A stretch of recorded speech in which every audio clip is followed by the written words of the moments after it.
Se você está pensando em criar sua comunidade já no ano de 2026, nesse vídeo eu vou te trazer algumas perguntas cujas respostas vão te ajudar muito a ter clareza sobre como construir a sua comunidade e sobre para quem você está construindo.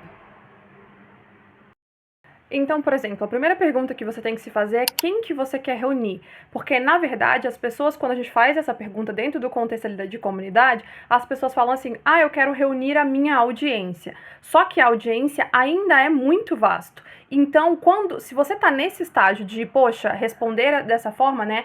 Não, quero reunir a minha audiência, tem algumas outras perguntas para você entender melhor qual que é esse público de fato. Então, por exemplo, quais que são os recortes específicos desse grupo de pessoas que você quer reunir?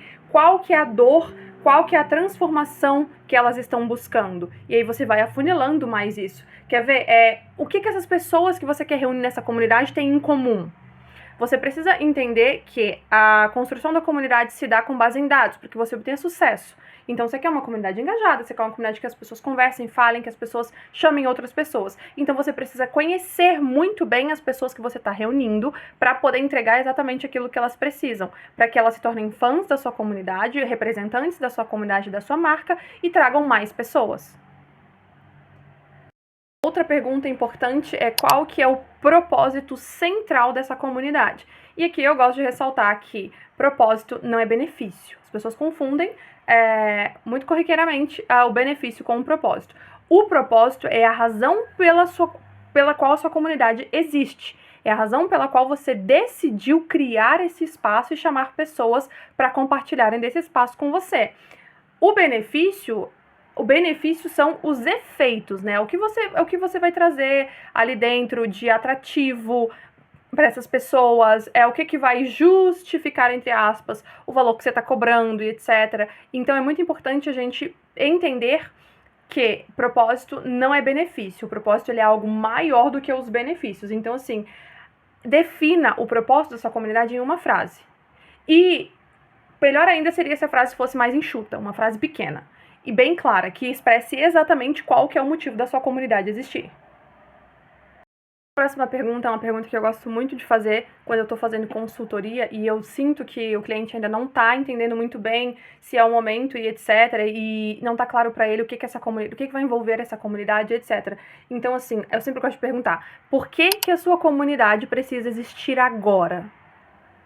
Essa é uma das perguntas que eu tenho dentro dessa entrevista, que é uma das perguntas mais difíceis, mas que a resposta é o que nos traz maior informação, maiores dados e insumos para a gente conseguir trabalhar essa construção. Então, assim, as melhores comunidades que eu já vi, que eu já participei, elas nascem de um contexto. Então, assim, algo que está acontecendo no mercado, uma mudança de comportamento, uma necessidade urgente, algo que é muito latente. Então, entender por que a sua comunidade precisa existir neste momento atual e por que ela existindo vai interferir, né, vai modificar comportamentos, atender necessidades de mercado, é muito importante para você entender com clareza sobre o que será a sua comunidade também.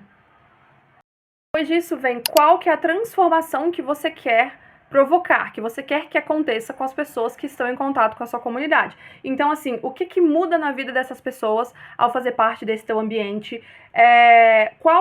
Como que você vai medir essa mudança? Então, saber qual é a transformação e como você vai medir essa transformação para entender se ela está acontecendo de fato ou se você precisa alinhar alguma coisa antes. Também entender o que essa pessoa ganha emocionalmente, e aqui é uma parte que as pessoas negligenciam, que é o ganho emocional. Então você precisa entender que as pessoas, elas engajam.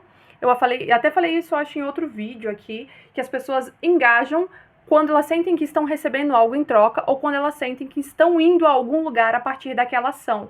Então você precisa entender qual que é a transformação que você quer provocar, metrificar, como que você vai metrificar isso. Então, por exemplo, Martina, a minha transformação é mais pessoas aprendendo tal coisa. Porque a minha comunidade tem um curso, tá? Como é que você vai metrificar? Você vai metrificar através de quantas pessoas finalizam esse curso, por exemplo. E aí é um exemplo bem simples.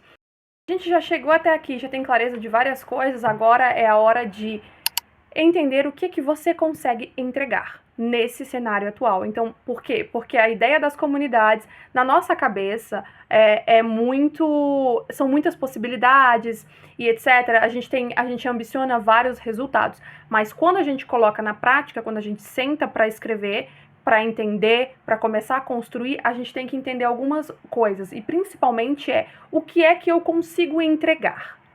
Então, por exemplo, eu estarei presente semanalmente nessa comunidade? Eu farei encontros ao vivo nessa comunidade? Eu terei um evento presencial nessa comunidade? Tá, seria ótimo, mas eu consigo fazer isso? Então, por exemplo, fiz uma pesquisa, perguntei para as pessoas o que elas queriam.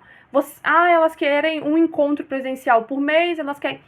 Isso, dentro do teu cenário atual, como empresa, como marca, é viável para você? Então, entender o que você consegue entregar e que se aproxima mais da necessidade do membro é muito importante para você não prometer algo e ter uma quebra de confiança. Você prometeu algo, vendeu esse acesso, e quando as pessoas chegam no teu espaço, você não tem como entregar isso porque você não calculou quanto tempo isso levaria, quais seriam os custos embutidos dentro disso e quais estruturas você precisaria para fazer essas entregas. Uma das perguntas que eu também gosto de fazer dentro das entrevistas, das consultorias que eu tenho com infoprodutores e marcas é: o que é sucesso para você com relação à comunidade? Porque a gente tem metas, métricas para várias coisas dentro do nosso negócio, para a comunidade não seria diferente. Mas tem estabelecer o que é sucesso para você entender. Cara, sucesso para mim é retenção dessas pessoas. Sucesso para mim é qualidade das conversas. Sucesso para mim, Martina, é participação voluntária, eu não ter que ficar chamando as pessoas. Sucesso para mim é ter comprovado a transformação das pessoas através daquilo que eu ofereço. Sucesso para mim é ter profundidade nas relações e as pessoas começarem a usar aquele espaço para se ajudarem, para abrirem oportunidades, para escalarem seus negócios relativo ao nicho que você vai abrir essa comunidade. Então, defina o que é sucesso para você, porque das perguntas que eu particularmente faço, que é uma pergunta que para mim vai dizer muito sobre todo esse processo da criação, você está disposto a jogar o jogo do longo prazo? Porque as pessoas estão, como eu disse, habituadas às redes sociais, onde tem like, viralização e é muito rápido. A comunidade ela tem um ritmo diferente. Com isso, a forma como a gente metrifica, como a gente trabalha em comunidade, é um jogo de longo prazo, porque nós estamos criando relacionamento. E o relacionamento não acontece da noite pro dia, é igual namoro. Você não você não sai com um cara numa balada e aí você já pede ele namoro. Existe uma conversa, existem encontros e etc., até que isso aconteça. A comunidade é basicamente isso. Você convida as pessoas, você as ambienta, você as educa, você se conecta, se relaciona com elas, e isso leva tempo. Então, você está disposto a jogar no jogo do longo prazo para construir a sua comunidade e se conectar de fato, se relacionar, criar relacionamento profundo com as pessoas que estão ali? Porque se a resposta for não, você ainda não está pronto para ter comunidade. Então, pensa aí, cara, tá, é o jogo de longo prazo. Martina, quão longo é o prazo? Gente, eu normalmente dou 3 meses para a comunidade. Então, por exemplo, uma comunidade abriu hoje. 3 meses para a gente colher os primeiros frutos de todo o trabalho que a gente faz de estruturação, de educação dos membros, de repetição e etc. Então, são 3 meses para ela começar a colher os frutos. Pode acontecer antes? Claro. Pode levar mais tempo? Pode também. Mas tudo depende da constância, tudo depende, né, de vários fatores, né, que a gente tem ali dentro da estruturação e dentro da dinâmica da gestão da comunidade. Então, você está disposto a esperar por isso?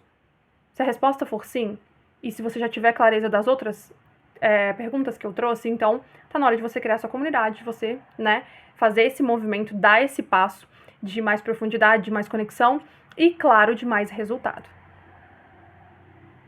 Responder essas perguntas já vai te dar um bom norte para você entender que comunidade não é grupo, para você começar a estruturar sua comunidade com uma base muito sólida e clara. Mas, claro, se você quiser companhia, se você quiser ajuda, se você quiser um auxílio para fazer isso, você pode me chamar aqui embaixo. Eu tenho uma consultoria especializada em criação de comunidade, onde a gente tem todos esses passos, inclusive algumas das perguntas que eu trouxe aqui, eu uso dentro da minha consultoria para ser os meus dados norteadores. Então, você pode me chamar aqui embaixo e conhecer mais do meu trabalho também.